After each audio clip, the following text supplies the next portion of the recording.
चुनावी चौपाल में आपका स्वागत है और इस समय मैं मौजूद हूँ विंध्य की राजधानी रीवा में। रीवा के बारे में कहा जाता है कि दुनिया को सफेद शेर दिखाने वाला ये वही शहर है जिसने दुनिया में सफेद शेरों की पहचान कराई। रीवा के बारे में आपको बता दूं, यहाँ पर 8 विधानसभा सीटें हैं और 8 जो सीटें हैं वो बीजेपी के पास हैं। साथ ही एक खास बात मैं आपको बता दूं कि यहाँ पर 3 बार से बीजेपी के सांसद रहे हैं, 3 बार कांग्रेस के सांसद रहे हैं, बहुजन समाज पार्टी के 2 बार सांसद यहाँ से चुने गए हैं और 2 बार कम्युनिस्ट पार्टी के सांसद चुने गए हैं। मैं आपको बता दूं कि 1991 में सबसे पहले यहां से बहुजन समाज पार्टी के सांसद जो बने हैं वो भीम सिंह पटेल बने थे, जो कि पहली बार बहुजन समाज पार्टी के जो सांसद है पूरे देश में पहला सांसद बहुजन समाज पार्टी का यहां से चुना गया था। हमारे साथ कई कार्यकर्ता यहां मौजूद हैं, कई बड़े लोग यहां मौजूद हैं कांग्रेस और बीजेपी की तरफ से। आइए सीधे बात करते हैं। हमारे साथ मौजूद है कांग्रेस की तरफ से राज्यसभा सांसद श्री राजमणि जी। आइए उनसे सीधे बात करते हैं। राजमणि जी, ये बताइए कि मोदी सरकार की जो नीतियां हैं, केंद्र सरकार की जो नीतियां हैं, उसके बारे में आपका क्या कहना है?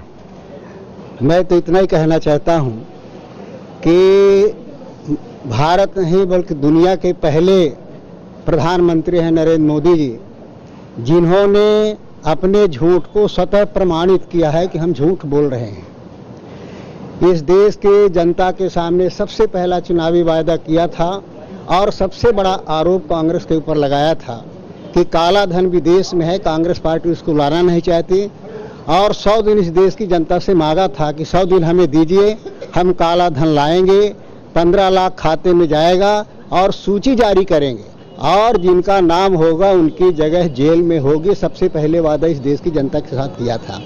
लेकिन अगर सूची जारी नहीं हुई, कांग्रेसियों का नाम नहीं आया, तो यह स्वतः प्रमाणित होता है कि मोदी जी अपने झूठ को प्रमाणित कर रहे हैं। इसी तरह से ध्यान भटकाने के लिए नोटबंदी का सिगुफा लाए। नोटबंदी में दुनिया जानती है कि एक पैसा काला धन माले सफेद नहीं हुआ, आया नहीं, जितना धन था पूरा बैंक में जमा हो गया। इतना जरूर हुआ है कि नोटबंदी के माध्यम से गरीब किसान तो तबाह हुआ, लेकिन जो मोदी जी की संस्थाएं थी वो संस्थाएं और मोदी जी के कुछ लोग माला माल हो गए। उन्होंने अपने नंबर 2 के धन को नंबर 1 का कर लिया। इतना जरूर माले नोटबंदी के माध्यम से हुआ है। इसी तरह से इस देश के नौजवानों की देश की ऊर्जा है, जिस ऊर्जा को आदरणीय राजीव गांधी जी ने माना था और उन्होंने विश्वास किया था इस देश के नौजवान के साथ कि हम नौजवानों पर विश्वास करते हैं और 18 वर्ष का नौजवान को मताधिकार दे करके विश्वास किया था कि किस तरह का देश बनाना चाहते हो, ये राजीव गांधी ने किया था। मोदी जी ने उस नौजवान के विश्वास को किस तरह से ठगा है दुनिया जानती है, आप सब गवाह हैं। उन्होंने कहा था कि हम 2 करोड़ लोगों को प्रतिवर्ष रोजगार देंगे और यहाँ का नौजवान भी सोचा जो अपने नौकरी के लालच में था कि वास्तव में 5 साल रहेंगे तो 10 करोड़ तो इसे रोजगार मिल जाएगा। बड़े आस्था और विश्वास के साथ में मोदी जी का साथ दिया। लेकिन जब माने नौकरी देने का सवाल आया तो नौकरी देना तो दूर रहा, किसी को नौकरी दिए नहीं और उल्टा उसकी डिग्री, योग्यता, प्रतिभा और टैलेंट का अपमान जरूर मोदी जी ने किया कि अब इनको पकौड़ा बनाना चाहिए, ये भी एक अच्छा उद्योग है। इसी तरह से हर मुद्दे पर, चाहे वो धारा 370 का हो हम समाप्त करेंगे, चाहे वो समान नागरिकता का सवाल हो, चाहे वो सवाल राम मंदिर के निर्माण हो, तो हर जगह ये माने किसान से लेकर के बेरोजगार नौजवान से लेकर के और हर क्षेत्र में जो है इन्होंने इस देश की जनता को गुमराह करने का प्रयास किया है। कभी धर्म के नाम पर, कभी धर्मांधता के नाम पर, कभी गाय माता के नाम पर, कभी गंगा के नाम पर। इतना जरूर मोदी जी ने किया है और इससे बड़ा झूठ क्या मोदी कहते अपने प्रमाणित करते हैं कि इस देश में मोदी जी के पहले कुछ हुआ ही नहीं। इसका मतलब जिस रेलवे स्टेशन में मोदी जी चाय बेचने की बात करते हैं वो रेलवे स्टेशन भी मोदी जी पहले बनवा गए थे कि हमको चाय बेचना होगा। तो इस तरह की बिना तर्क के, बिना आधार के कोई बात माने कह देना, इस तरह का हमने दुनिया में कोई लीडर नहीं देखा। जी, राजमणि जी आरोप लगा रहे हैं कि तमाम भ्रष्टाचार, तमाम वादे जो हैं वो झूठे किए गए मोदी सरकार की तरफ से। आइए सीधे भारतीय जनता पार्टी के प्रवक्ताओं से बात करते हैं।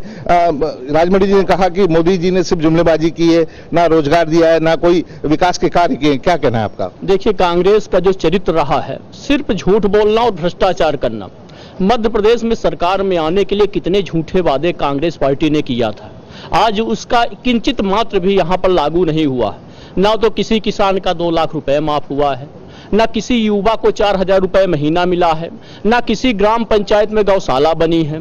और इतना जरूर हुआ है कि पूरे प्रदेश में ट्रांसफर उद्योग संचालित हुआ और उसकी परिणति आपने देखा है कि मुख्यमंत्री के सचिव के छापे पड़ते हैं, 281 करोड़ रुपए नगद मिल रहा है। सिर्फ आतंक फैला है पूरे प्रदेश में।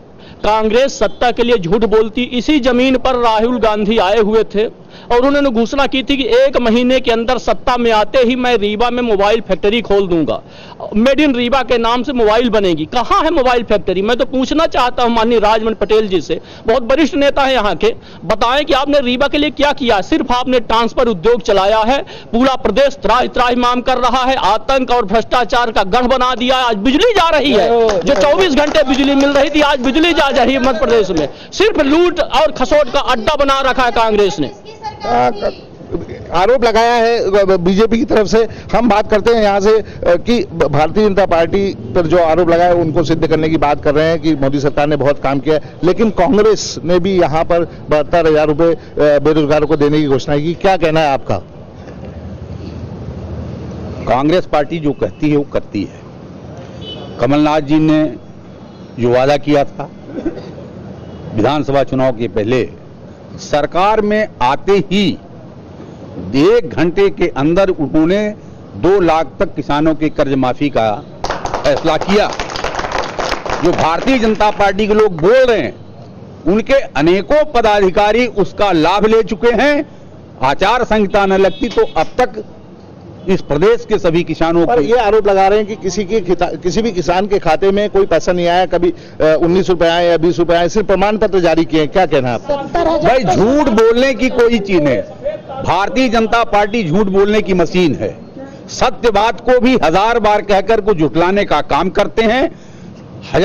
लाखों किसान इस प्रदेश के अंदर हैं जिनके खातों में पैसा आ चुका है। 2 लाख रुपए पहुंचा है क्या? 2 लाख का सवाल नहीं है, 2 लाख तक का कर्ज माफ करने का सवाल था। जिनका 80,000 कर्जा था उनका 80,000 माफ हुआ, जिनका 20,000 कर्जा था 20,000 माफ हुआ, जिनका 2 लाख था उनका 2 लाख माफ हुआ। कोई ऐसी बात तो नहीं कि हर आदमी को हम 2 लाख पर खातों में तो ये पैसा दिख नहीं रहा है। 18 रुपए 20 रुपए सिर्फ प्रमाण पत्र दिख रहा है। इनके खातों में अभी देखिए ट्रांसफर करने की जो प्रक्रियाएं थी वो प्रक्रियाएं सरकार की होती हैं। आचार संहिता लागू होने की वजह से कुछ सारी चीज नहीं हो पाई, लेकिन पूरे पेपर्स उसके तैयार हैं। जैसे ही आचार संहिता खत्म हो जाएगी उसी तरह से ऋण माफी की योजना साकार रूप ले लेगी। क्या जरूरी है? थोक में ट्रांसफर किए गए, कांग्रेस सरकार आते थे थोक में ट्रांसफर किए गए हैं और भाजपा ये आरोप लगा रही है कि उसमें भी भ्रष्टाचार हुआ है, कांग्रेस सरकार ने भ्रष्टाचार किया है। हमारे भाजपा के मीडिया प्रवक्ता जी का थोड़ा सा ज्ञान खोल दूं। कर्जा माफ हुआ है। हमने 15 लाख रुपए मोदी जी की तरह वादा नहीं किया कि हम उनके खाते में डालेंगे। हमने कर्जा माफ किया है। 22,300 किसान रीवा की धरती में 22,300 किसानों का ऋण माफ हुआ। और अगर इनके समझ में नहीं आ रहा आदरणीय हमारे भारतीय जनता पार्टी के नेताओं के, तो कांग्रेस कार्यालय में आए, हम इनको लड्डू भी खिलाएंगे और वो लिस्ट भी दिखा देंगे विथ मोबाइल नंबर। लिस्ट की बात की जा रही है। कांग्रेस का ये कहना है कि लगातार ये कर्जे माफ किए गए हैं, किसानों के खातों में पैसे पहुंचे हैं। क्या कहना है आपका? किसानों के खातों में पैसे पहुंचे हैं? किसी भी किसान के खाते में पैसे नहीं पहुंचे हैं। सिर्फ और सिर्फ कांग्रेस का सिर्फ घोषणा करना है। उन्होंने बोला आते ही मैं 10 दिनों में हर किसान के खाते में जितने भी कर्जे हैं 2-2 लाख रुपए सब कुछ जमा करें। लोगों के खातों में 20 रुपए, 40 रुपए, 50 रुपए सिर्फ और सिर्फ अकाउंट पे आए हैं। भाई साहब ने बोला, मंगू भैया ने बोला भी कि सभी के खातों में पैसे आए हैं। एक भी अब प्रूफ करें कि आपके कार्यालय में आने की जरूरत नहीं है। एक व्हाट्सएप का जमाना है, डिजिटल इंडिया का जमाना है, अब उसमें दिखाइए। कांग्रेस भाजपा के लोग ये चाह रहे हैं कि एक भी किसान का हमें दिखा दें कि जिसके खाते में पैसा जमा किया गया है। क्या कहना है आपका? क्या किसानों के खातों में पैसा जमा हुआ है? देखिए, कांग्रेस का काम है झूठ बोलना, कांग्रेस का काम है भ्रम फैलाना, कांग्रेस का काम है अशांति फैलाना। मैं दावे के साथ कहता हूं कि सिर्फ कांग्रेसी कार्यकर्ताओं के खाते में पैसे आए, किसी भी किसान के खाते में पैसे नहीं आए। अभी कांग्रेस के अध्यक्ष जी हैं, मैं उनसे पूछना चाहता हूं कि अगर रीवा जिले के किसानों के खाते में पैसा आए तो आप आंकड़ा बताइए कि कितने किसानों के खाते में पैसे आए हैं। सीधे हम बात करते हैं, यहाँ पर हमारे साथ किसान नेता भी मौजूद हैं। आप किसानों का नेतृत्व करते हैं, क्या कहना है आपका? किसानों की तरक्की हुई है, किसानों के खातों में पैसे जमा हुए हैं?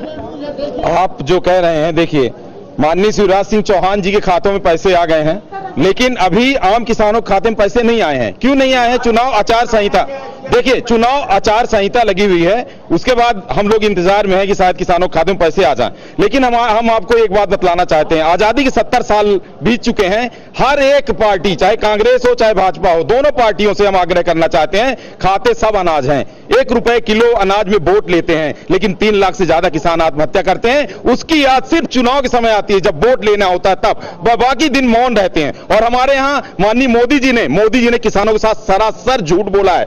2014 का चुनाव घोषणा पत्र, माननीय मोदी जी, मैं डिजियानी चैनल के माध्यम से आज से आग्रह करता हूं, देश का किसान आपसे पूछ रहा, मेरे प्यारे प्रधानमंत्री, कि 2014 में आपने कहा था कि किसानों को लागत के आधार पर मूल्य देंगे, 50% मुनाफा देंगे।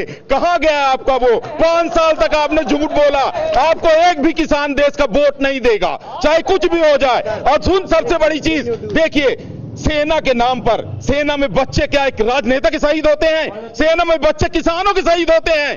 हम मोदी जी से अनुरोध करना चाहते हैं, और पार्लियामेंट में एक संशोधन करिए ना, और सब में संशोधन कर देते हैं। संशोधन करिए कि लोकसभा, विधानसभा, कोई भी चुनाव वही लड़ेगा जिसका बेटा सेना में होगा, और जिस दिन एक राजनेता का बेटा शहीद होगा, उस दिन देश की सारी समस्याओं का अंत हो जाएगा। ये सारी पार्टियां, चाहे कांग्रेस हो चाहे भाजपा हो, गांव में मूलभूत सुविधाएं नहीं है, पानी नहीं, बिजली नहीं, रोड नहीं है, बुलेट ट्रेन के मुद्दे पर चुनाव लड़ती हैं। ये सब चूतियां बनाती हैं। इन्हें शर्म आना चाहिए, इन्हें तिरंगा छूने का कोई अधिकार नहीं। आपको बता दें, मोदी जी ने अभी ये सब कार्यालय बनाएंगे, खूब पैसा कमाएंगे, अरबों रुपए का दिल्ली में कार्यालय बनाएंगे। कहां से आते हैं पैसे? क्यों नितिन गडकरी जी के बेटे की इनकम लगातार बढ़ जाती है? आप संसद के देख लीजिए आंकड़े, विधायकों के आंकड़े देख लीजिए। हमारे माननीय संसद जी अभी कल चुनाव का पर्चा बनेंगे, उनसे पूछिए 5 साल पहले उनकी संपत्ति कितनी थी, 5 साल में क्यों संपत्ति बढ़ जाती? जादू हो जाता है। ये जादू किसानों को भी सिखला दो, जिससे किसान आत्महत्या न करें। तुम्हें शर्म आना चाहिए देश के राजनेताओं को। किसानों की आत्महत्या का मुद्दा खास है, प्रदेश में लगातार किसान आत्महत्या कर रहे हैं। हमारे साथ बहुजन समाज पार्टी के भी कोई वरिष्ठ कार्यकर्ता यहाँ मौजूद है। आइए, प्रदेश महासचिव हमारे साथ हैं, सीधे बात करते हैं। स्वागत है आपका डीजनरल न्यूज में। ये बताइए कि दोनों पार्टियां एक दूसरे पर आरोप लगा रही हैं, क्या कहना है आपका? क्या मोदी जी की नीतियां ठीक है? क्या प्रदेश सरकार सब ठीक ठाक कर रही है? आजादी के 72 साल बीत जाने के बाद भी आज भी जनता वहीं को वहीं खड़ी है। आज भी विकास के नाम पर जीरो है। ज्यादातर सरकार कांग्रेस और भाजपा की देश में रही है। जनता ने विश्वास किया, उस विश्वास पर ये उतरे नहीं। देश की 40 करोड़ जनता फुटपाथ पे निवास कर रही है, इनका कोई निशाना नहीं। आज तक उसका रजिस्ट्रेशन नहीं हुआ। आम आदमी का क्या रजिस्ट्रेशन होगा? आज चाहे किसान हो, मजदूर हो, व्यापारी हो, आज सबसे ज्यादा बलात्कार पूरे देश में हो रहा है तो कांग्रेस और बीजेपी के कार्यकाल में हो रहा है। ये देखने को मिल रहा है। विकास का नाम तो कुछ है नहीं है। विकास के नाम पर तो उनके पास कुछ है नहीं। गरीबों के लिए तो कोई योजना नहीं। गरीबों की जो योजना इन्होंने बनाई है तो उसको सिर्फ भोजन दिया जाए, तो 8वां से 9वां दिन भोजन नहीं हो सकता। विकास क्या होगा? विकास के नाम पर कुछ नहीं है। टोटली घोषणा है, और ये घोषणा चलती रहेगी जब तक अच्छे लोग उस नेतृत्व में नहीं पहुंचेंगे, तब तक कुछ नहीं होगा। भारतीय संविधान का जो निर्माता बाबा साहब अम्बेडकर जो देश का संविधान बनाया है, उसका पालन करने वाले लोग अच्छे नहीं है। जिस दिन अच्छे पालन करने वाले लोग हो जाएंगे, सारे लोगों को सारी सुविधा। तो क्या बहुजन समाज पार्टी यदि आती है तो क्या इस तरीके का पालन करवाएगी? क्योंकि उत्तर प्रदेश में भी कई ऐसे बलात्कार और तमाम मामले हुए हैं, उत्तर प्रदेश नंबर 1 भी रहा है इन सब कांडों में। तो क्या लगता है आपको कि बहुजन समाज पार्टी इस देश को चला पाएगी? 100% चलाएगी। हमने सबसे बड़े सूबे की, देश का सबसे बड़ा जो प्रदेश है उत्तर प्रदेश में, बहन जी ने सरकार चलाई। स्वच्छ प्रशासन, उम्दा काम। 1,60,000 गुंडों को मुड़ घुटवा करके, बेल बंधवा करके जेल के अंदर भेजा। वहां से स्वच्छ प्रशासन चला और भय मुक्त सरकार हुई। हम भय मुक्त सरकार देंगे और जनता को सब कुछ जो अंतिम छोर तक जो पहुंचना चाहिए, अंतिम छोर तक जो नहीं पहुंचा, बहुजन समाज पार्टी उसको पहुंचाएगी। बहन कुमारी मायावती जी देश की भावी प्रधानमंत्री बनेंगी, सारा काम पूरा हो जाएगा और सब कुछ हम सब देंगे, सबको सब। आइए बात करते हैं स्थानीय मुद्दों की बात करें।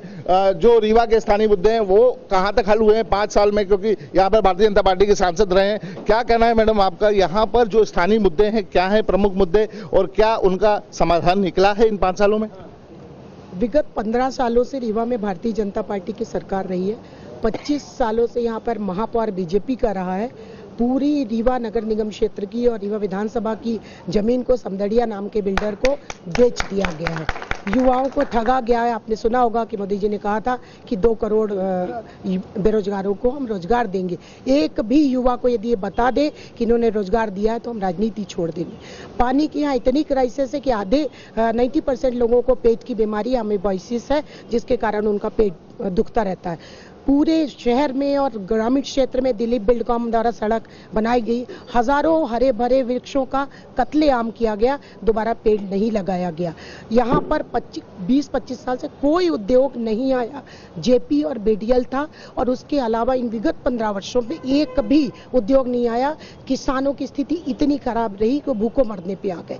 जेपी सीमेंट का जो उद्योग है वो अर्जुन सिंह यहाँ लेकर आए थे। आइए सीधे बात करते हैं। स्वास्थ्य की समस्या यहाँ पर बहुत ज्यादा देखने को मिल रही है और विकास नहीं हुआ है, कोई बड़ा उद्योग यहाँ पर नहीं आया, क्या कहना है आपका? सबसे पहले तो सांसद जी को कहना चाहता हूं कि कंबल ओढ़ के घी मत पीजिए।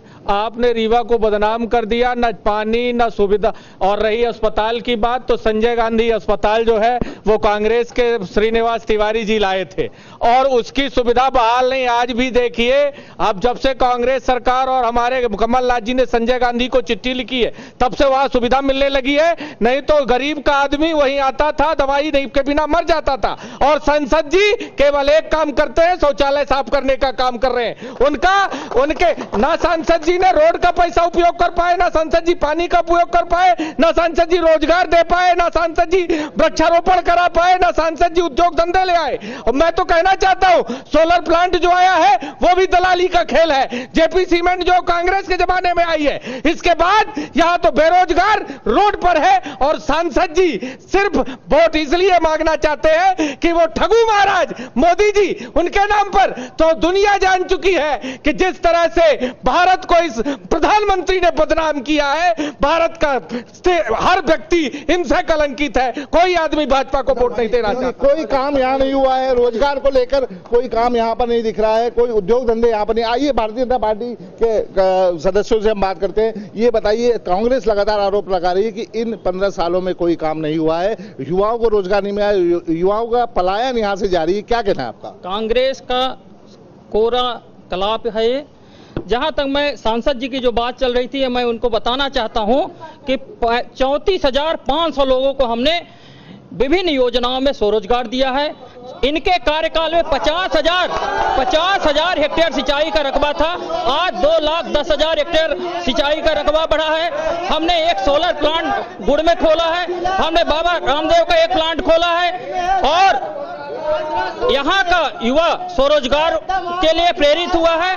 रही बात, अब दूसरी बात, इनका हल्ला करना गुल्ला करना इनका काम ही है। ये विकास का काम नहीं कर सकते, चिल्लाना इनकी बड़ी बड़ी बातें करना और चिल्लाना ही इनका वो है। 40,825 प्रधानमंत्री आवास योजना अंतर्गत यहाँ पक्के मकान गरीबों के दिए हैं। 1,21,822 उज्ज्वला योजना के अंतर्गत हमने महिलाओं को गैस दिया है, ये इनको नहीं दिख रहा है। यहाँ हमने 4 लेन दिया है रीवा से हनुमाना।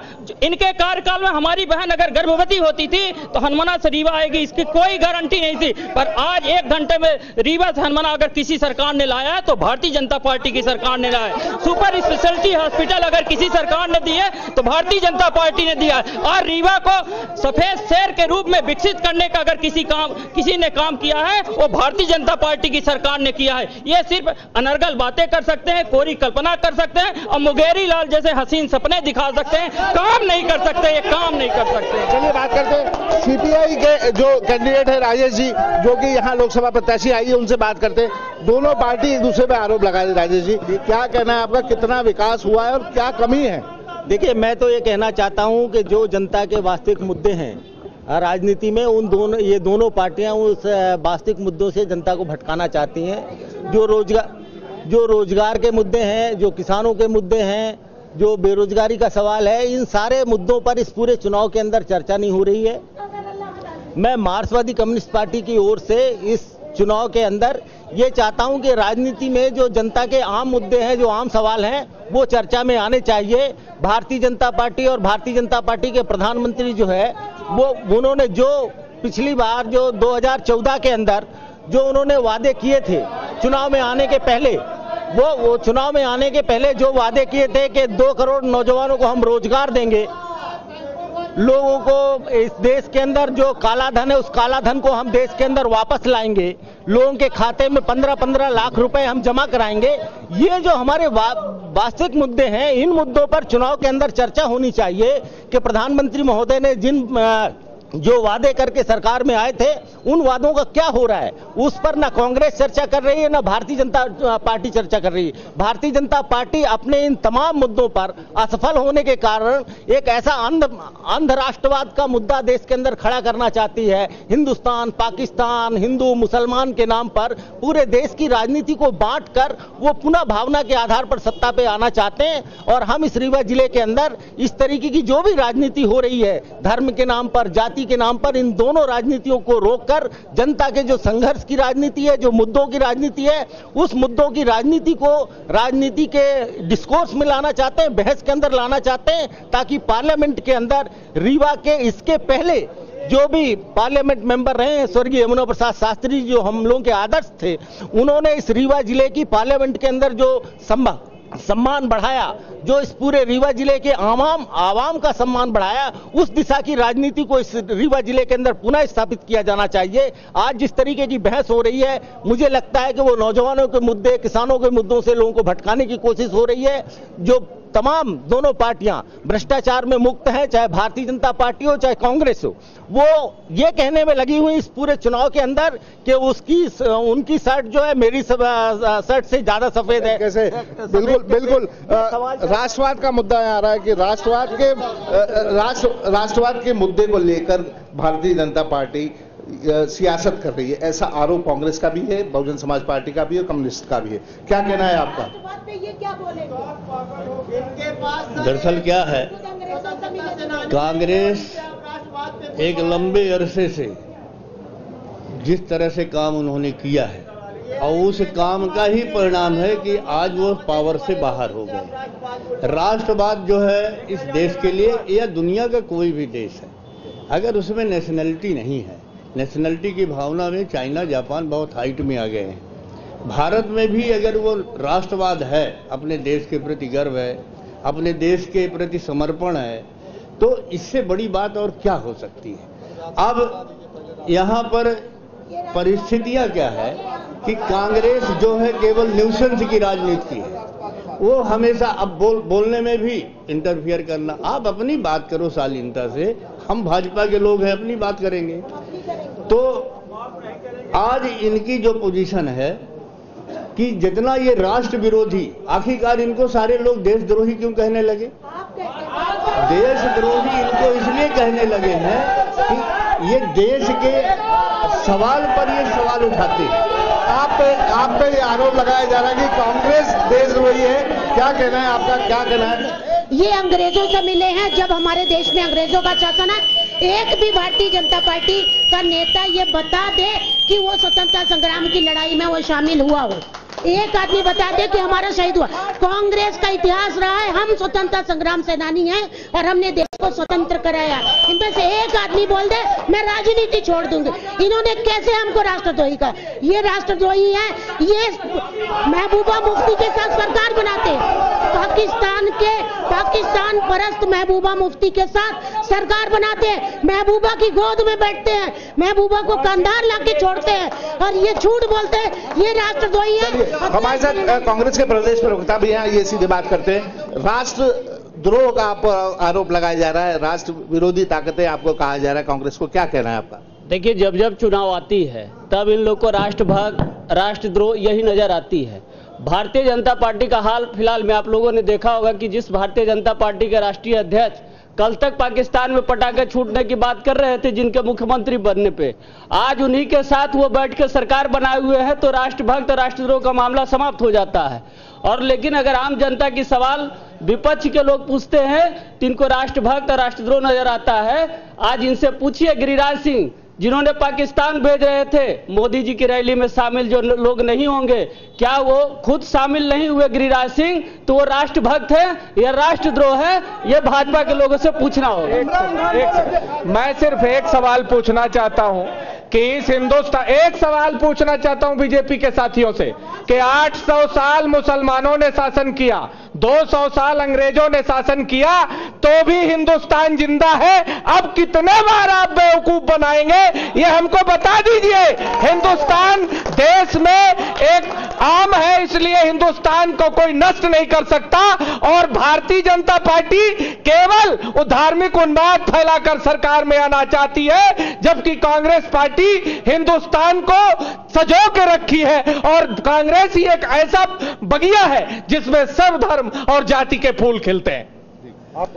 भारतीय जनता पार्टी जिस मुद्दों पे आई थी, गंगा, गाय और भगवान रामचंद्र के नाम पे आई थी, और इस बार उन्होंने भगवान रामचंद्र को अलग करके नमो के नाम पे, और जब भी भगवान के ऊपर अपने आप को कोई माना है उसका निश्चित रूप से अंत समय जब आता है तब वो अपनी बात करता है, भगवान को से ऊपर मानने लगता है। चलिए, राम के ऊपर सियासत कर रही है भारतीय जनता पार्टी। आइए बात करते हैं। भारतीय जनता पार्टी राम मंदिर को लेकर मुद्दा बनाती है, जब भी चुनाव आते हैं मूल मुद्दे भारतीय जनता पार्टी भूल जाती है। क्या कहना है आपका? देखिए, राम जी के नाम पर जब जब सियासत हुई है देश में, तब विनाश हुआ है। राम किसी के देवता नहीं, चराचर जीवों के देव हैं, ये विश्व के देव हैं। धर्म, जाति, मजहब के नाम पर जब देश में राजनीति हुई है तो देश अखंडता अक्षुण वो खतरे में पड़ी है। निश्चित तौर से आज आपकी जो पहल प्रारंभ की गई है यहाँ रीवा में, मैं स्थानीय मुद्दों की तरफ आपका ध्यान आकृष्ट कराऊंगा कि वर्तमान में भारतीय जनता पार्टी और कांग्रेस के दोनों प्रत्याशी मैदान में है। पर रीवा की जो दयनीय स्थिति है, रीवा के मुद्दे, संजय गांधी 200 बिस्तर का हॉस्पिटल है, यहाँ पर 200 बिस्तर का हॉस्पिटल है, वहां ये दयनीय स्थिति है कि वहां मरीज परेशान पूरी तरह है। यहां पर उद्योग धंधा संचालित है, एशिया का सबसे बड़ा प्लांट लाया गया है, पर रीवा संभाग के एक भी बेरोजगारों को बताइए, नौजवानों को बताइए जो उसमें सम्मिलित हो, शारीक हो। बिल्कुल बिल्कुल, रोजगार का अहम मुद्दा है यहाँ पर। आइए सीधे बात करते हैं। क्या लगता है आपको, यहाँ के जो युवा है, यहाँ पर इंजीनियरिंग कॉलेज है, मेडिकल कॉलेज है, तमाम जो युवा है, लेकिन नौकरी करने के लिए उनको बाहर जाना पड़ रहा है, क्या लगता है कितनी संभावनाएं रोजगार की यहाँ पर हैं या उपलब्ध नहीं है? सर, यहाँ पर रोजगार की संभावनाएं हैं भी, नहीं भी हैं, पर हम जहाँ से जिस विधानसभा क्षेत्र से बिलोंग करते हैं सर, हमारा गांव बेवहरा है, गुड़ विधानसभा के अंतर्गत आता है, तो हम लोग सामूहिक रूप से इस बार मतदान का बहिष्कार कर रहे हैं। बहुत सही। क्यों कर रहे हैं मतदान का बहिष्कार? कितने मतदाता वहां पर हैं? मतदाता लगभग 300 के लगभग हैं सर वहां पे, और हम लगभग पिछले लोकसभा से हमारा मतदान केंद्र 4 किलोमीटर दूर बना दिया गया है। हम लोगों ने कई बार सामूहिक रूप से, लिखित रूप से कलेक्टर साहब से, कमिश्नर साहब से, एसडीएम साहब से और जनप्रतिनिधियों से भी हमने कई बार चर्चाएं की, और हमारे पास सब लिखित में आवेदन पावती भी है, ओसी भी है उसकी, हम कहाँ किससे मिले। और मीडिया से भी हम लगभग, जब से ये जानकारी हमको इस बार भी मिली कि मतदान केंद्र हम लोगों का चेंज नहीं हुआ है, तो मीडिया से भी हम बराबर मिलते रहे कि इस बारे में अगर आप किसी तरह क्या आपने अपने जनप्रतिनिधि को बताया कि हमारा मतदान केंद्र यहाँ से दूर ले जाया जा रहा है, इसलिए मतदान का बहिष्कार करेंगे? जी जी जी जी सर, जनप्रतिनिधियों से कई बार हम मिले थे। हमारे पूर्व विधायक, पूर्व सांसद श्री सुंदरलाल तिवारी जी हमारे क्षेत्र में गए थे विधानसभा चुनाव के दरमियान, तो ये समस्या हमने रखी थी, और वो बोले थे कि ये चुनाव के बाद हम इसको देखेंगे, दिखवाएंगे। चलिए ठीक है। आइए, हम आम मतदाता यहाँ पर मौजूद हैं, कुछ कार्यकर्ता भी मौजूद हैं। कितना विकास हुआ है? महिला सुरक्षा को लेकर बात करें तो विंध्य में कितनी महिला सुरक्षा को लेकर बात करें तो क्या स्थिति है आज की? यदि महिला सुरक्षा की आप बात कर रहे हैं तो यहाँ पर बिल्कुल महिलाएं सुरक्षित नहीं। 15 वर्षों का आप रिकॉर्ड उठाकर देख लीजिए कि जितने बलात्कार, जितने अपहरण और जितनी लूटपाट इस क्षेत्र में हुई है शिवराज सिंह के जमाने में, उतनी ज्यादा लूटपाट कभी नहीं हुई। दूसरी बात, आपने भी राष्ट्रीय मुद्दे पर बात की। मैं कहना चाहता हूं भाजपा वालों को, राष्ट्रीय एकता का पाठ ये हमको ना पढ़ाएं। पहले इनसे राष्ट्रवाद की परिभाषा पूछें कि राष्ट्रवाद क्या है। इनको अभी राष्ट्रवाद नहीं पता है, जो मोदी बोल देते हैं वही राष्ट्रवाद है। जिसने इतने साल लड़कर, 200 वर्ष अंग्रेजों से लड़कर और इस देश को स्वतंत्रता दिलाई, पहचान दिलाई देश को, वो राष्ट्रवाद, वो आज देशद्रोही हो रहा है। और जो ये हमेशा अंग्रेजों की गुलामी करते रहे, अंग्रेजों के यहाँ कार्य करते रहे, अंग्रेजों के यहाँ कर्मचारी रहे ये, और ये आज की डेट में हमें राष्ट्रवाद सिखा रहे हैं। ये पेटेंट नहीं है इनका बताइए, उनको बताइए कि राष्ट्रवाद में विविधता है। पहले ये इनसे पूछिए कि राष्ट्रवाद किसे कहते हैं। राष्ट्रवाद बताइए क्या कहना चाहते हैं हम। सर, जैसे कि आपने सवाल किया कि यहाँ बहुत सारे रोजगार उद्योग युवाओं के लिए मिले। सर, 15 साल से बीजेपी की गवर्नमेंट थी यहाँ पे, हम लोगों को इस रीवा जिले के अंदर सर आज की डेट में 90% युवा जो है यहाँ कोरेक्स और गोली की चपेट में आ चुके हैं, और जो कि पढ़े लिखे ग्रेजुएट हैं सर, उनकी कहीं भी कोई भी उनकी कहीं भी व्यवस्था नहीं की गई। जो कि हमारे माननीय कुंवर अर्जुन सिंह जी ने जेपी बनवाया था। जेपी के बाद 15 साल के बाद इनकी गवर्नमेंट थी। इनके विधायक या मंत्री एक भी युवा को बता दें जिनकी वो नौकरी जेपी में लगवाए हैं। और अभी एक नया प्लांट आया है, वो सोलर प्लांट, उसमें भी सर टोटल बाहर के लोग आके, गुजरात के लोग आके वहां काम कर रहे हैं। यहाँ के लोगों को, यहाँ के युवाओं को सिर्फ रोजगार के नाम पर पकौड़ा और कोरेक्स दी जाती है, जिसमें वो दिन भर मगन रहता है। नशे की बात कर रहे हैं यहाँ पर, नशे और राष्ट्रवाद का पाठ पढ़ाने की बात कर रहे हैं, क्या कहना है आपका? कांग्रेस ये आरोप लगा रही है कि बीजेपी को राष्ट्रवाद हमसे सीखना चाहिए। ऐसा है कि कांग्रेस का जो इतिहास है ये अपने इतिहास से ही शर्मिंदा है। अगर कश्मीर का बंटवारा हुआ है तो इनके नेहरू जी के ज़माने में हुआ है। चाइना का जो हमारी भूमि हड़प ली है वो नेहरू जी के ज़माने में हुई है। ये जमीन के भारत जो देश है उस देश को ये लोग जमीन का टुकड़ा समझते हैं। भारतीय जनता पार्टी इसको भारत माता समझती है। ये दोनों का बेसिक फर्क है। ये जमीन का टुकड़ा समझ करके समझौते करते रहे। आज जब हमें अवसर आया, आज पूरे देश के भारतवंशियों का आज सर ऊंचा है। हमने अपने पाकिस्तान, ये जब है इनकी प्रसन्नता और पाकिस्तान की प्रसन्नता समान है। बिल्कुल आरोप लगा रहे हैं कि पाकिस्तान की प्रसन्नता और कांग्रेस की प्रसन्नता दोनों एक जैसी है, क्या कहना है आपका? मोदी जी जब प्रधानमंत्री बने थे, नवाज शरीफ की अम्मा को आम खिलाने इंडिया से लेके गए थे, उनको शॉल उड़ाई थी, उनका पैर छुआ था, भूले ना होंगे। कंधार इनका जब अटल बिहारी सरकार हुआ करती थी, जसवंत सिंह विदेश मंत्री थे, इन्हीं महबूबा मुफ्ती को छुड़ाने के लिए यही जो अभी पुलवामा आतंकवादी इसको छोड़ने पहुंचाने कंधार गए थे। ये हमें राष्ट्रभक्ति का पाठ पढ़ाएंगे, इनको शर्म आनी चाहिए। ये 15 लाख के पेटा रथु हैं, जो ये पेड एम्प्लॉई हैं। ये जो मोदी बताते हैं वही ये बोलते हैं, इनकी अपनी कोई वाणी नहीं। हम देशभक्त हैं, हमने स्वतंत्रता संग्राम के इतिहास में कुर्बानी दी है, हमने 2 प्रधानमंत्री खोए हैं, इन्होंने कुछ नहीं खोया, इसलिए इनके पास सिर्फ और सिर्फ भाषण है और ये झूठे हैं और झूठ बोलते हैं। इनके अलावा एक बार बोलो, 1000 बार बोलो, बार बार बोलो, इनके सिर्फ आचरण इतना ही है। ये बता दें कि मध्य प्रदेश 15 साल से महिला अपराध पर प्रथम रहा। रेप कैपिटल के नाम से मध्य प्रदेश जाना जाता रहा। जिस देश में यत्र नारस्तु पूज्यन्ते रमन्ते तत्र देवता कहते हैं, वहां महिलाओं के साथ मुख्यमंत्री निवास के बाहर बगल में बलात्कार होता था। छोटी छोटी 4 महीने की बालिकाओं को नरपिशाच भारतीय जनता पार्टी के लोग उठा ले जाते थे और कुछ नहीं होता। आज कमलनाथ, यशस्वी मुख्यमंत्री कमलनाथ जी के नेतृत्व में विकास की एक ऐसी धारा बह निकली है, तो इनके पेट में दर्द हो रहा है। जी आप क्या कहना चाहेंगे इस सब बातों को लेकर? अभी राष्ट्रवाद की बात को भारतीय जनता पार्टी कर रही थी। इनका इतिहास रहा है, ये बंद कमरों में बैठ के फर्जी फिजूल की बातें किया करते थे। आजादी की लड़ाई से लेके आज दिनांक तक इनके पास एक स्वतंत्रता संग्राम सेनानी नहीं है।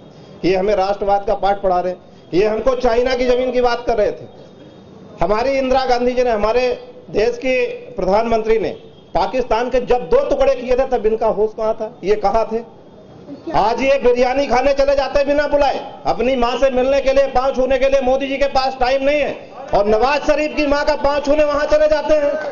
पुलवामा हो जाता है, इनके मुंह में छेद नहीं होता। महबूबा मुफ्ती से ये दोस्ती कर लेते हैं, दिल मिला लेते हैं, सरकार बना लेते हैं और लूट का काम करते हैं। उस समय इनका जमीर मर जाता है। आज यहाँ का सांसद, 2 करोड़ रोजगार की बात हुई थी, रीबे के हिस्से में 40,000 रोजगार पर साल होता है।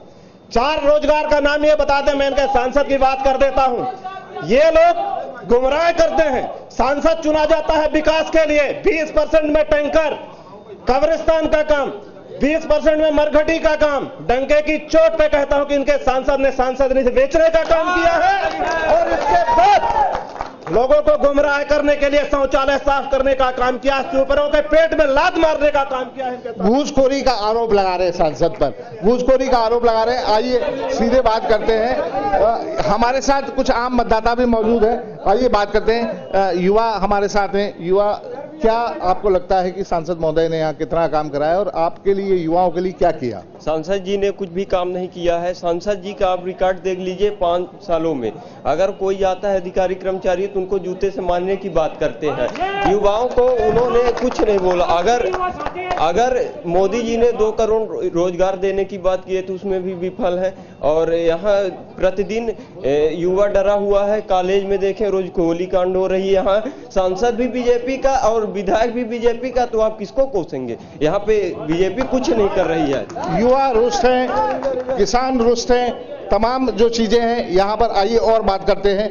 स्थानीय मुद्दों की बात करें तो जल की समस्या है, चिकित्सा की समस्या हो, रोजगार की समस्या हो, क्या लगता है आपको कितना कार्य इस पर हुआ है? देखिए, पहली तो बात यह है कि यहाँ 2 दल के बीच में लड़ाई है, कांग्रेस और भाजपा के। और दोनों दल में सबसे बड़ी बात यह है कि वर्तमान में हमारे सांसद जी हैं, ये बिल्कुल सही एलिगेशन किसी ने लगाया है कि परसेंटेज पे उन्होंने काम किया है, और वो काम उनके पुत्र कबीर ने किया है, खुल के किया है, सारे लोग जानते हैं।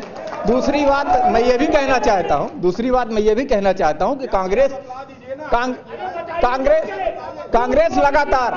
लगातार यहाँ हारती चली आ रही है। उसके लिए कांग्रेस को मंथन चिंतन करना पड़ेगा, क्यों हार रही है। बार बार एक ही परिवार के बीच में टिकट जा रही है और हार हो रही। मैं इस बार ये कहना चाहता हूं कि उस परिवार में एक नया लड़का आया है, स्वच्छ छवि का व्यक्ति है, अच्छा है, लेकिन कहीं ना कहीं स्थानीय मुद्दों की बात कर रहा हूं मैं। स्थानीय मुद्दों में रोजगार, शिक्षा, चिकित्सा की बात करें, चिकित्सा यहाँ पर बहुत अच्छी व्यवस्थित नहीं है, क्या कहना है आपका? बिल्कुल सही बात है। मैं ये समझता हूँ कि संजय गांधी एक बहुत बड़ा हॉस्पिटल है, पर जब भी कभी जाइए तो मरीज वहाँ ऐसे कंडीशन में रहता है जैसे कोई जानवर का हो हॉस्पिटल। कभी कोई व्यवस्थित चिकित्सा वहाँ नहीं मिल पाती है। दूसरी बात, यहाँ 15 साल तक कैबिनेट मंत्री मध्य प्रदेश शासन के रहे हैं माननीय हमारे, पूरा शहर खुदवा डाला, कोई व्यवस्थित वातावरण नहीं रहा है उनके विकास का। पूरे शहर में उन्होंने जो काम किया है वो सही नहीं रहे, इसलिए भारतीय जनता पार्टी की सरकार में उद्योग मंत्री यहाँ से रहे हैं और उद्योग नहीं यहाँ पर आ पाए हैं। इस बात को लेकर हम सीधे जवाब लेते हैं कि यहाँ पर शिवराज सिंह की सरकार में उद्योग मंत्री रहे हैं, फिर भी यहाँ पर कोई बड़े उद्योग यहाँ नहीं आ पाए हैं, क्या कहना है आपका? मैं अभी कुछ देर पहले कंधार मसले में बोल रही थी हमारी कविता दीदी। कंधार मसले में माननीय अटल बिहारी वाजपेयी जी ने सर्वदलीय बैठक बुलाई थी, और नहीं जो मैं उस विषय में बोलना चाह रहा था, आप आए। सर्वदलीय बैठक बुलाई थी और 150 व्यक्ति बंधक थे, जिनके पीछे एक आतंकवादी को छोड़ा गया था, जिसमें सर्वदलीय बैठक में कांग्रेस भी दही जमा के बैठी हुई थी। क्यों नहीं बोला उस समय उन्होंने विरोध किया? और उसके पूर्व में कई सारे आतंकवादियों को बिना बंधक बनाए भी छोड़ा कांग्रेस। तो कहने का मतलब कंधार मसले में कई सब सर्वदलीय बैठक के सम्मत से अटल जी ने उसको छोड़ा था। वो आरोप लगा रहे हैं कि कांग्रेस की सहमति के बाद छोड़ा गया था। हमारे साथ कुछ महिलाएं भी मौजूद हैं, आइए बात करते हैं। ये आरोप लगाया जा रहा है कि जब आतंकवादियों को छोड़ा गया था तो उसमें कांग्रेस की भी सहमति थी, क्या कहना है आपका? मैं माननीय भारतीय जनता पार्टी के नेताओं से एक सवाल ये पूछना चाहती हूँ कि मोदी जी स्वयं आरएसएस के कार्यकर्ता थे, मुझे ये सिर्फ इतना बता दें कि आरएसएस में कितनी महिलाएं हैं। और माननीय सांसद जनार्दन मिश्रा जी से मैं पूछना चाहती हूँ कि वो रीवा के सांसद थे, सदन में उन्होंने रीवा जिले के लिए कौन से मुद्दे उठाए? जब 1999 में यहाँ सुंदरलाल तिवारी जी सांसद थे तो उन्होंने रीवा से दिल्ली के लिए आनंद विहार ट्रेन चलाई। उसके बाद से माननीय सांसद महोदय की पंचायत से लेकर पार्लियामेंट तक सरकार थी, वो उन्होंने कितनी ट्रेन चलाई? क्या मिर्जापुर से नहीं जोड़ सकते थे? युवाओं के लिए उन्होंने क्या किया? महिलाओं के 33% आरक्षण के लिए उन्होंने सदन में क्यों नहीं मुद्दा उठाया? आर्थिक आरक्षण को लेकर क्या जनार्दन मिश्रा मुख बधिर हो गए थे? कहाँ थे जनार्दन मिश्रा जी? बिल्कुल ये आरोप लगा रहे हैं कि 33% आरक्षण को लेकर यहाँ के जो सांसद है उन्होंने संसद में इसकी आवाज नहीं उठाई है। हम सीधे ये आरोप लगा रहे हैं इस तरीके की सांसद महोदय ने कोई काम नहीं किया, संसद में स्थानीय मुद्दे उठाते नहीं है, क्या कहना है आपका? कांग्रेस का जो मूल चरित्र है वो सिर्फ घोषणा करना, झूठी बातें करना और सत्ता में आना है। माननीय जनार्दन मिश्रा ने सेवा धर्मी राजनीति की शुरुआत इस रीवा में की है। पहले वो एक ऐसे सांसद हैं जिन्होंने रीवा रेलवे स्टेशन में 3 नई रेलगाड़ियां शुरू कराई है। रीवा से सतना के बीच रेल दोहरीकरण के लिए 460 करोड़ रुपए स्वीकृत कराया है। रीवा से सिंगरौली जो कांग्रेस के जमाने में स्वीकृत रेल लाइन थी, ललितपुर सिंगरौली, जिसे अटल जी ने स्वीकृत किया था, कांग्रेस ने सत्ता में आने के बाद उपेक्षित कर दिया था। उसको विशेष प्रोजेक्ट में जुड़वाया माननीय सांसद जी ने, और विशेष प्रोजेक्ट में जुड़वाकर कम से कम 30,000 करोड़ रुपया का प्रोजेक्ट लाए हैं और बड़ी तेजी से रेलवे लाइन बिछ रही है। रीवा में जनार्दन मिश्रा जी ने जो काम किया हुआ कांग्रेस कभी सोच ही नहीं सकती। विकास कांग्रेस के डीएनए में नहीं है, सिर्फ झूठी सत्ता पाना, झूठी बातें करना कांग्रेस का सगल रहा है। जनार्दन मिश्रा इस रीवा की राजनीति के किसान नेता है, गरीब घर के लड़के हैं, इसलिए इन्हें बचा नहीं पा रहे हैं। और इस बार चुनाव में कांग्रेस सहित सभी विरोधी दलों का जनार्दन मिश्रा सुपड़ा साफ करेंगे, जमानत नहीं बचेगी। जिस तरह से विधानसभा चुनाव में एक भी सीट नहीं मिली है, इसी आचरण के कारण जो कांग्रेस का दिख रहा है। कल माननीय मुख्यमंत्री जी रीवा आए थे, उनको भाषण नहीं देने दिया गया। कांग्रेस के असली चेहरा जो आप देख रहे हैं, राजनीति का अपराधीकरण करना कांग्रेस का सगल रहा है। और जिस तरह से राजनीति का अपराधीकरण करके और आतंक फैलाया जा रहा है पूरे प्रदेश में, उसका सानगी आपको यहां दिख रही है। झूठ का डीएनए कांग्रेस में है, ऐसा भारतीय जनता पार्टी का आरोप है। आइए सीधे बात करते हैं। भारतीय जनता पार्टी आरोप लगा रही है कि कांग्रेस के रग रग में झूठ बसा हुआ है, ऐसा ये आरोप लगा रहे हैं, क्या कहना है आपका? आज भारतीय जनता पार्टी विपक्ष में बैठ गई है, इसका नजारा दो चीजों से देख लीजिए आप। मन की बात दिल्ली में हुई, दिल की बात प्रदेश में हुई, दिल की बात घुस गई बिल में।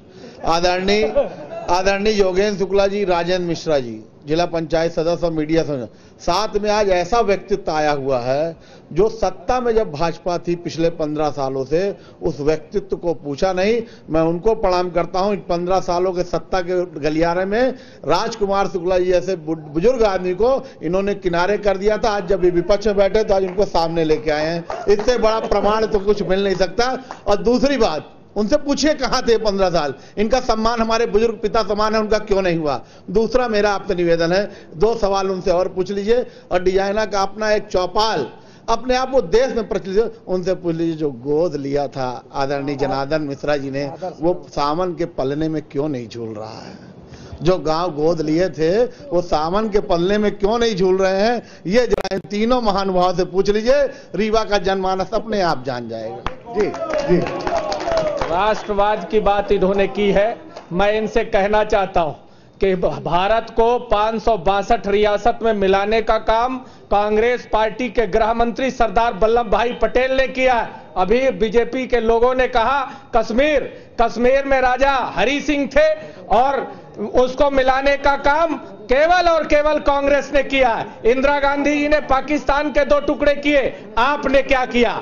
आपने जब गोधरा में आग लगवाई। और मैं आपसे कहना चाहता हूं कि जो देश में इनके नेता है प्रधानमंत्री, वो क्रूरता के लिए जाने जाते हैं। जब गोधरा में लोगों की हत्या हुई तब मोदी का नाम ऊपर आया है। और एक सवाल और कहना चाहता हूं कि आज हमारी पार्टी ने तय किया है कि अब की बार गरीबी पे बार 72,000। मैं कहना चाहता हूं कि अब की आर्य पार गरीबी पे बार 72,000। इस बात को लेकर कांग्रेस लगातार युवाओं तक पहुंचने की कोशिश कर रही है कि हम बेरोजगारों को 72,000 रुपए देंगे। आप पे भी ये बताइए कि सरकार जो है, केंद्र सरकार किस तरीके से 72,000 रुपए बेरोजगारों को उपलब्ध कराएगी? ये कांग्रेस के सरकार, इनके पास न कोई कार्य योजना है, न कोई नीति है, न योजना है। ये राहुल गांधी जी ने कह दिया कि हम 72,000 रुपए देंगे। मैं उनसे पूछना चाहता हूं कि आपके पास कोई योजना है क्या? कोई प्लानिंग है क्या? आप 72,000 कहां से लाओगे? बिना योजना, बिना प्लानिंग से सिर्फ घोषणा किए हैं। ये सिर्फ घोषणावीर लोग हैं। अगर देश की गरीब जनता का, आम आदमी की, महिला का, बुजुर्ग का, नौजवान की किसी ने चिंता की है वो है अकेले मोदी सरकार। आप कल्पना करिए, जब यहाँ का मजदूर, जब यहाँ का किसान रात के चुना में सोता था और पानी बरसता था, उसकी खटिया इधर उधर इधर कभी इधर खसकाता था, कभी उधर खसकाता था, तो उसे पक्के मकान देने का काम किसने किया? सिर्फ मोदी ने किया। ये लोग 50 साल में कभी नहीं किए। आप कल्पना करिए, जब हमारी बहनें चूल्हे में फुकनी से फूका करती थी और उनके आंख में मोतियाबिंद हो जाता था, उन्हें को सम्मान देने का काम उज्ज्वला गैस के रूप में 2 करोड़ महिलाओं को सम्मान देने का काम किसने किया? मोदी ने किया, इन्होंने किया नहीं। ये सिर्फ कोरे भाषण, कोरी कल्पना और झूठे वादे कर सकते हैं, जमीन पर काम नहीं कर सकते। मैं इनको याद दिलाना चाहता हूं कि इनकी दिग्विजय सिंह की सरकार थी। आप कल्पना करिए, आपके राज में ही हनुमाना से रीवा रोड हुआ करती थी और हमारी बहनों के गर्भ में बच्चा मर जाता था। उन बहनों के गर्भ के ये हत्यारे हैं। ये सिर्फ कोरी कल्पना कर सकते हैं, ये काम करने वाले लोग नहीं हैं। कांग्रेस ऐसा आरोप लगा रहे हैं कि कांग्रेस की सरकार में, जब दिग्विजय सिंह की सरकार थी तब सड़कों की हालत बहुत ज्यादा खराब थी। अब मोदी सरकार ने तमाम योजनाओं के तहत मकान उपलब्ध कराए हैं। उज्ज्वला योजना में गरीबों के घर गैस पहुंची है। क्या कहना है आपका? देखिए, ना मोदी के किसी भी घर में 2-3 घरों को अलावा जो उनके कार्यकर्ताओं के घर है, किसी भी गरीब आदमी के घर में गैस नहीं पहुंची है, पहली बात। दूसरी बात मैं आपको बताता हूं कि ऐसा मुख्यमंत्री हमको मिला है, ऐसा मुख्यमंत्री जिसे यहां डंपर चलवाने की जरूरत नहीं है। जेपी सीमेंट में यहां पर 2-2, 4-4 डंपर चलवाने वाले मुख्यमंत्री है। मेरे मुख्यमंत्री को कोई 10 करोड़ और 20 करोड़ क्या देगा? वो खुद 17 कंपनी के मालिक और बहुत रिच फैमिली है। और ये शिवराज सिंह जैसे लोगों के कार्यकर्ता हैं। शिवराज सिंह खुद चोर रहे हैं। पूरा मध्य प्रदेश में रेत उत्खनन से लेकर के कोयला उत्खनन तक इन्होंने और यहाँ के ऊर्जा मंत्री ने खरबों का घोटाला किया है। और आज कमलनाथ जी के ऊपर कोई प्रश्न चिन्ह नहीं लगा सकता, कमलनाथ जी के ऊपर कोई हाथ नहीं लगा सकता, क्योंकि कमलनाथ जी जैसा स्पष्ट छवि वाला नेता कभी जी शिवराज सिंह पे आरोप लगाए जा रहे हैं घोटालेबाजों की सरकार थी। क्या कहना? ये पूछिए, आम जनता, यहाँ का नागरिक वोट देता है। इन्होंने पूरा रीवा समदड़िया को बेच दिया। स्थानीय मुद्दों में इन्होंने युवाओं को क्या रोजगार दिया? पूरी रीवा की एक जमीन कौड़ियों के दाम में समदड़िया को बेची। और ये बात करते हैं उद्योग की, ये उद्योग क्या लगा है? रीवा का दिवालिया निकाल दिया इन लोगों ने। और लोकल सांसद जो जनार्दन मिश्रा जी है, उनके काम में पूछिए कि काम क्या किया उन्होंने। कहीं भी आज तक हमारे सुंदरलाल तिवारी जी सांसद थे, जगह जगह पे बोर्ड लगे रहते थे, 2-2 करोड़ रुपया, 3-3 करोड़ रुपया के बोर्ड लगे रहते थे कि ये काम प्रोजेक्ट चल रहा है। इनके सांसद का काम कहाँ चल रहा है? सिर्फ घूसखोरी चल रही है, इसके अलावा कोई काम नहीं है। जी, घूसखोरी का आरोप लगा रहे हैं। कोई काम सांसद ने नहीं किया, किसी भी प्रकार का सांसद ने यहाँ काम नहीं किया। आइए सीधे बात करते हैं। घूसखोरी का आरोप लगा रहे हैं, पिछले सालों में कोई काम नहीं हुआ, सांसद निधि का कोई उपयोग नहीं हुआ। क्या कहना है आपका? ऐसा है कि कांग्रेस का जो पुराना 10 साल का 15 के पहले यहाँ के राजनेताओं जो चिरकुट टाइप के थे, हजारों करोड़ के हो गए। तो ऐसा है कि इनको जो है सांसद निधि में, इनके पास कोई प्रमाण नहीं है कि कहीं से सांसद ने रिश्वत लिया हो। उसके पास 5 करोड़ जो आते हैं वही डिस्ट्रीब्यूशन डेवलपमेंट में हुआ। पर ये आरोप लगा रहे हैं कि पूरा किसी निजी कंपनी को पूरा रीवा बेच दिया है, ऐसा आरोप कांग्रेस का है। क्या कहना आपका? अच्छा, 15 साल में समदड़िया का बात उठाते हैं ये लोग, तो अब तुम्हारी सरकार आ गई है ना, तो आप करवा लो। बिजली आपके सरकार में गायब हो गई। जिस दिन से कांग्रेस की मध्य प्रदेश में कमलनाथ की सरकार आई है, अब बिजली गायब होने लगी, बिजली रहती नहीं, सारे डेवलपमेंट के काम रुक गए हैं। सड़कों की स्थितियां आप देखिए कि अभी 100 दिन में यहाँ सारा का सारा नगर निगम क्षेत्र के काम सारे रुक गए हैं। आखिरकार डेवलपमेंट के काम आप क्यों रोकते हो? आखिरकार वही बिजली सरप्लस जा रही है और यहाँ आए दिन बिजली जा रही है। चौकीदार चोर कह देने से चोर प्रमाणित नहीं है। तुम्हारी पप्पू पार्टी की चोरों की बारात है। ये जो महामिलावटी गठबंधन है, ये सबको जेल जाना है और ये सब के सब बेल में बाहर है। जी बिल्कुल, महामिलावटी गठबंधन की बात की जा रही है। महामिलावटी गठबंधन की बात की जा रही है और कहा जा रहा है कि जो गठबंधन बनाया है सभी उसमें चोर हैं, ऐसा भारतीय जनता पार्टी का आरोप है। क्या कहना है? ऐसा कुछ नहीं है। पहली बात तो नरेंद्र मोदी जी की जो हवाई यात्राएं हैं उनका आप पैसा जोड़ ले, सबसे बड़ा चोर कौन है? और जो महागठबंधन की बात कर रहे हैं तो यह महागठबंधन और क्षेत्रीय दल मिलाकर के इस बार मोदी का देश से सफाया कर देंगे। और मैं ये भी बोल रहा हूं, जो अभी राष्ट्रवाद की बात कर रहे थे, मैं इनसे पूछता हूं कि नाथूराम गोडसे आपके रिश्ते में क्या लगते हैं? ये जवाब दे पहले। आरएसएस का इतिहास, आरएसएस अंग्रेजों की बनाई संस्था है और उसी के ये गिरोह के सारे लोग मेंबर हैं। आरएसएस का कोई भी आदमी देश की आजादी में भाग नहीं लिया और ये 14 अगस्त को नागपुर में भगवा झंडा फहरा करके आजादी मनाने का काम करते थे और देश तिरंगा झंडा फहराने का काम 15 अगस्त को करता था। तो मैं इनसे पूछता हूं, ये क्या राष्ट्रवाद की भाषा पढ़ाएंगे? बता दे कौन सा राष्ट्रवादी भाजपा का आरएसएस का चेहरा देश की आजादी में शहीद हुआ है? और नाथूराम गोडसे आपके रिश्ते में क्या लगते हैं जिसकी आप मूर्तियां बना करके देश में राजनीति करने का काम कर रहे हैं? 3000 करोड़ का ई टेंडरिंग घोटाला इन्होंने किया है। 3000 करोड़ का ई टेंडरिंग घोटाला इनके द्वारा किया गया है, टेम्परिंग की गई है और सारे के सारे ठेके शिवराज सिंह, उनकी कंपनी, उनके साला, उनकी साली, उनकी बीबी और भाजपाइयों ने पूरे प्रदेश को खोखला कर दिया। 72,000 की बात कर रहे हैं तो मैं बता रही हूं कि हर 20 करोड़ के नागरिक को 72,000 रुपए राहुल गांधी कहां से देंगे? काला धन आ गया है, आपको पता है, काला धन आ गया। जीएसटी से जितना सारा पैसा आया है अंबानी अडानी को तुम देते हो, हम गरीब किसान को, हम जनता को उसी पैसे को 72,000 बांटेंगे। गरीबी पे बार 72,000। जी, हमारे साथ बहुजन समाज पार्टी से भी यहाँ कुछ लोग हैं। लगातार आरोप प्रत्यारोप चल रहे हैं, दोनों पार्टी एक दूसरे पे आरोप लगा रही है।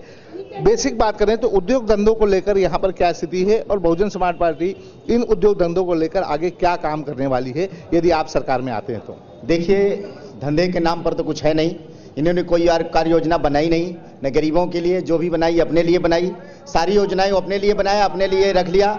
आज देख लें, देश में कम से कम जो बैकलॉग का कोटा है SC/ST OBC का, उसका नहीं भरा। अपना कोटा, उसी के चक्कर में अपना भी कोटा नहीं भर पाए। 10% आरक्षण लगा करके उधर भी नहीं कर पाए। बीच में फंसे हुए, कुछ कर नहीं पाएंगे। रोजगार है, रोजगार के नाम पर तो कुछ है नहीं, डेवलपमेंट के नाम पर कुछ है नहीं। इनके पास कोई योजना नहीं है कि जो गरीब का और गरीब किसान के लिए कोई योजना हो, ऐसी कोई योजना नहीं है। और मैं ऐसा मानता हूं कि जिस तरह बहुजन समाज पार्टी की बात करते हैं, बहुजन समाज पार्टी की अगर सरकार बनती है तो हम सबको रोटी, सबको कपड़ा, सबको मकान देंगे।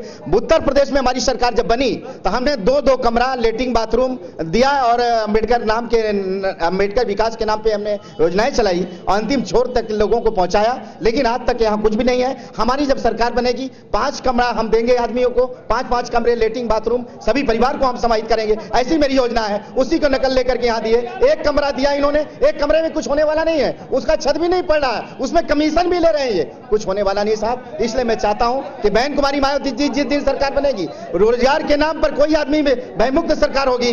देश में हम भयमुक्त सरकार देंगे, देश में हम गरीबी मुक्त देंगे, देश में सबको हम रोजगार देंगे, सबको कपड़ा, सबको रोटी, सबको मकान, सबका ख्याल रखेंगे। ऐसा बहन कुमारी मायावती जी का उद्देश्य है। हमारी बहन कुमारी मायावती जब प्रधानमंत्री बनेगी, सब लोगों को जो अभी तक जो योजनाएं हैं, गरीबों के स्थानीय स्तर पर जो आरक्षण मिलना चाहिए, गरीबों के लिए आज तक आरक्षण नहीं मिला।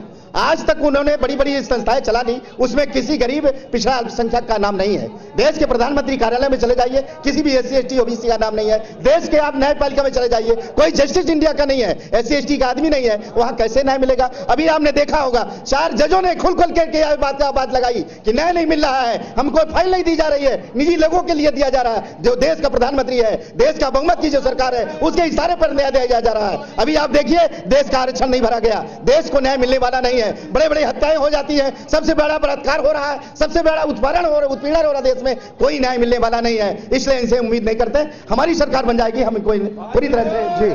जी, रीवा की बात करें तो क्या लगता है आपको, कितना विकास हुआ है रीवा में? तो रीवा का बात करने के पहले एक बात का मैं जवाब देना चाहूंगा। ये एक पार्टी के लोग सामने बैठे हुए हैं, ये हमसे राष्ट्रवाद की बात पूछ रहे थे। ये उस पार्टी के लोग हैं जिनके कार्यकाल के दौरान देश के टुकड़े हुए, जिनके कार्यकाल के दौरान चीन हमारे हिस्से पे घुसा, ये वो हमें राष्ट्रवाद की बात कर रहे हैं। दूसरी बात, अभी इनके राष्ट्रीय अध्यक्ष जी ने जो घोषणा पत्र सामने लाया, उससे देश की जनता को बड़ी अपेक्षाएं थी। उसके बाद देश की जनता को यह उम्मीद थी कि कुछ ऐसी बातें आएंगी जिनसे हम खुशी मनाएंगे, पर देश का दुर्भाग्य कि उनके घोषणा पत्र के बाद पाकिस्तान में खुशी मनाई जा रही, ना कि देश पे। ये राष्ट्रवाद की बात करते हैं। दूसरी बात, इनके राष्ट्रीय अध्यक्ष जी ने हमसे कहा, मध्य प्रदेश में जनता ने इन्हें जनादेश दिया, इन्होंने सरकार बनाई। इनके राष्ट्रीय अध्यक्ष जी ने कहा कि 10 दिन गिनिए, 10 दिन में हम कर्जा माफ करेंगे। मैं आपसे कह रहा हूं, आज 3 महीने से ऊपर का कार्यकाल हो रहा है, कर्जा माफ नहीं हुआ। मैं आपको सबूत दे सकता हूं, अभी बैंकों से नोटिस आ रहे हैं। मैं आपको सबूत देता हूं, बैंकों से नोटिस आ रहे हैं। ये देखिए आप, बैंकों के नोटिस हैं, सीधा कर्ज वसूली के। ये 10 दिन में कर्ज माफ करने वाले। जी ये बात आइए जवाब ले लेते हैं। कर्ज माफी को लेकर बैंकों के नोटिस शुरू हो गए हैं, ऐसा आरोप है। क्या कहना है आपका? बैंक वसूली के लिए लेटर्स भेज रही है। देखिए, हमारे पास उसके प्रमाण है, कहिए तो हम मोबाइल में दिखा दें। प्रिंस यहाँ पर है ना, ये देखिए। और इनके पूर्व मंत्री नरोत्तम मिश्रा जी के यहाँ हमारे कांग्रेस के सारे लोग गए थे, उनको प्रमाण पत्र दिखा रहे थे। बड़े आराम से वो ऐसे देख रहे थे और मुस्कुरा रहे थे। इनको प्रमाण दिखाया जा चुका है। राष्ट्रवाद के नाम पे मैं अपने भारतीय जनता पार्टी के साथियों से एक नारा लगवाना चाहता हूँ। ये बोल दे, गोडसे मुर्दाबाद, गांधी जी जिंदाबाद, गोडसे मुर्दाबाद, गांधी जी जिंदाबाद, गोडसे मुर्दाबाद। जी बताइए। देखें, ये अभी सबूत मांग रहे थे, ये है सबूत, ये किसान का नंबर है, ये कर्ज माफी का नंबर, ये कर्ज माफी है, 82,000 रुपए माफ हुए। जिसको नहीं हुआ है वो झूठ बोल रहे हैं, इनके भी कर्ज माफ हुए हैं। ये जानबूझ के नहीं। कांग्रेस सबूत दे रही है, भारतीय जनता पार्टी आरोप लगा रही है। किसान नेता हमारे साथ मौजूद है। ये बताइए कि क्या वाकई में किसानों के खातों में पैसे जमा हो रहे हैं? पैसे कुछ लोगों के जमा हुए हैं, लेकिन अभी सरकार ने जून तक के लिए समय दिया है। जो किसान ओवर ड्यू है उन्हें जून तक। लेकिन आपसे हम ये कहना चाह रहे हैं, आप सब भाइयों से अनुरोध करते, थोड़ा चुप रहिए। हम कांग्रेस से भी, भाजपा से भी, सब लोगों से यह अनुरोध करना चाहते हैं, दोनों पंतप्रधानों से बात करना चाहते हैं कि भैया किसानों के इस हालत में क्यों बदला देते हो कि कर्ज माफी की नौबत आए। किसानों को उनके फसलों का लागत मूल्य दे दो। 1 रुपया किलो गेहूं, 1 रुपया किलो चावल, वो मत दिल्ली सरकार बनाता है, तुम चूतिया बनाता है किसान का। करे खेती, अपने लड़के ने भेजा खेती करेगा। 3 लाख किसान आत्महत्या कर चुके हैं देश में। मोदी जी भी दोषी हैं और हमारे यहाँ देश की सारी राजनीतिक पार्टियां दोषी हैं, क्योंकि उसमें किसान भी दोषी है। जिस दिन किसान ये चेत जाएगा कि हमारी वोटों का ये दुरुपयोग करते हैं, तो लाल किले का असली हकदार किसान है। न मोदी जी प्रधानमंत्री बनेंगे, न राहुल जी बनेंगे, उस दिन किसान का एक बेटा प्रधानमंत्री बनेगा, क्योंकि 70% वोटर किसान है भाई जी। और हम आपके माध्यम से देश के पंत प्रधान से मांगना चाहते हैं, माननीय प्रधानमंत्री जी से कहना चाहते हैं, सेना के नाम पर राजनीति न करिए। देश के लिए कोई भी एजेंडा बनाते हो चुनाव का, चुनाव आयोग, अगर आप सचमुच में प्रधानमंत्री हैं, देश के चौकीदार हैं, तो संसद में एक अध्यादेश लाइए और जो घोषणा पत्र राजनीतिक पार्टियां चुनाव घोषणा पत्र देती हैं, राजनीतिक पार्टियां, उन्हें एक छोटा आदमी बिजली के कनेक्शन के लिए हलफनामा देता है कि हमारे बिजली के बिल भी बकाया नहीं है। तुम देश की जनता को चूतिया बना देते हो घोषणा पत्र में। और वो घोषणा पत्र संवैधानिक घोषणा पत्र हो, जो राजनीतिक पार्टियां अपना उल्लू सीधा करने के लिए देश की जनता को चूतिया बनाने का घोषणा पत्र जारी करें, उनकी पार्टी की मान्यता खत्म हो जाएगी जिस दिन देश में। उस दिन ये झूठी घोषणा न कांग्रेस करेगी, न भाजपा करेगी, न कोई देश की पार्टियां करेंगी। जी, इनका एक किसान नेता का, हाँ जी बताइए। किसान के लिए बोल रहे थे सर कि एक भी किसानों का कर्जा माफ नहीं हुआ। ये लगातार ये बैंकों के नोट्यूज है, आप देख लीजिए, 1,96,000 लगातार प्रूफ है। ये जुमलेबाजों की सरकार नहीं है। ये जो मोदी जी ने कहा था कि 15 लाख देंगे, 5 साल हो गया, 15 लाख नहीं मिला। अभी हमारी सरकार को 73 दिन हुए हैं और 73 दिन में करीब 83 हजार किसानों का कर्जा माफ हुआ है। उसके बाद अभी 55 लाख किसानों का हम कर्जा माफ करेंगे। हमारे माननीय मुख्यमंत्री जी ने कहा है कि हम युवाओं को, बेरोजगारों को क्या नाम है, उद्योग देंगे, धंधे देंगे, जिसकी उन्होंने स्वाभिमान योजना लॉन्च की, जिसके तहत रीवा के 1900 युवा जो आज की डेट में नगर निगम के अंदर काम कर रहे हैं उनको। पर मुख्यमंत्री तो ये बोलते हैं कि आप भैंस चराइए, बैंड बजाइए, ये मुख्यमंत्री कमलनाथ जी का कहना है। क्या कहना है आपका? मैं कांग्रेस पार्टी से एक प्रश्न करना चाहता हूं। मुख्यमंत्री शिवराज सिंह चौहान रहते हुए उन्होंने गरीबों की अंत्येष्टि के लिए 5,000 रुपए तत्काल प्रदान करने की व्यवस्था की थी। आपने उसे क्यों बंद कर दिया?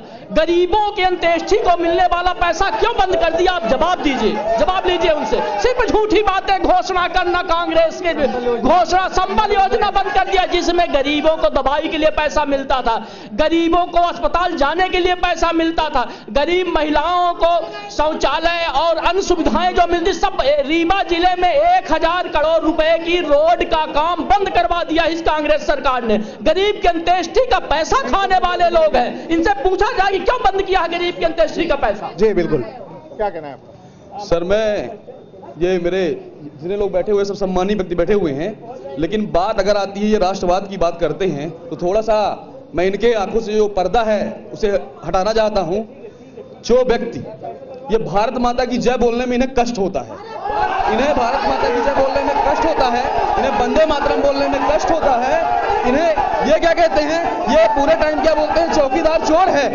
ये क्या बात है? चौकीदार, आप किसी गरीब, अगर कोई इंसान चौकीदार है, अगर ये कोई छोटी नौकरी कर रहा है, अगर कुछ कर रहा है, अगर अपने जीवन यापन के लिए कर रहा है, तो आपने क्यों, आप पार्टी का विरोध करो, आप किसी व्यक्ति का विरोध करो जो पार्टी का है। आप यहाँ की आम जनता का, मजदूर का, यहाँ के देश के लोगों का, देश का, आप देश का विरोध क्यों करते हो? और जो देखिए कैसे बोल रहे हैं, चौकीदार चोर है बोल रहे हैं। और सुनिए, मैं ये इनसे पूछना चाहता हूं कि जेएनयू वाले मुद्दे में इनके राष्ट्रीय अध्यक्ष राहुल गांधी जी क्यों गए? जब वहां पर राष्ट्र के खिलाफ बात हो रही थी, जब वहां पे जो वो नारे लगे थे, उसके लिए भारत तेरे टुकड़े, ऐसा मतलब हम लोग सोच नहीं सकते हैं। जब ऐसी बातें वहां हुई तो उसके ऊपर आरोप लगा, तो आखिर क्यों गए? ये क्यों बोले कि अभिव्यक्ति की आजादी? आप बताइए, गरीब मजदूर है जो कुछ नहीं जानता है, मान लीजिए कोई पढ़ा लिखा नहीं है, उसको भी हम बोल देते हैं कि हम भारत के लोग हैं, वो भारत का भा लिखना नहीं जानता है, लेकिन उसके बावजूद भी हम बोल देते हैं कि यार ये हमारा राष्ट्रगान है, वो हमसे ज्यादा अकड़ खड़ा रहता है। मैं पूछना चाहता हूं, आप कम से कम, और सुनिए, और ये बात कर रहे हैं 15 लाख की बात कर रहे हैं ना, भारतीय जनता पार्टी की सरकार ने इन 15 वर्षों में चारों तरफ रोड, नाली, रोड, अभी आप देखे हैं, आपने खुद देखा होगा रीवा कैसा बदल गया है। और ये बात जो कर रहे हैं ना 5 वर्षों का, 60 वर्षों इन्होंने ये शासन किए हैं, इनके पास एक वो नहीं था कि ये किसी ने कुछ विकास के लिए कुछ किया ही नहीं।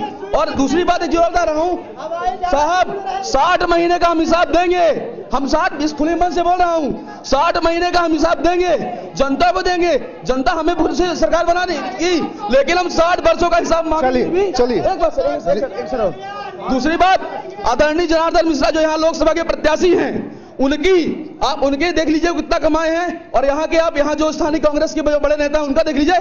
प्रधानमंत्री नरेंद्र मोदी जी की आप संपत्ति का मूल्यांकन करिए और सामने राहुल गांधी जी की संपत्ति का मूल्यांकन करिए, देखिए क्या है। और साहब, जनता जवाब देगी। मैं युवा की बात कर रहा हूं। संबल योजना के तहत मध्य सरकार जब थी तो शिवराज सिंह चौहान थे, संबल योजना के तहत बेचारे बहुत फायदे थे बेचारे युवाओं का।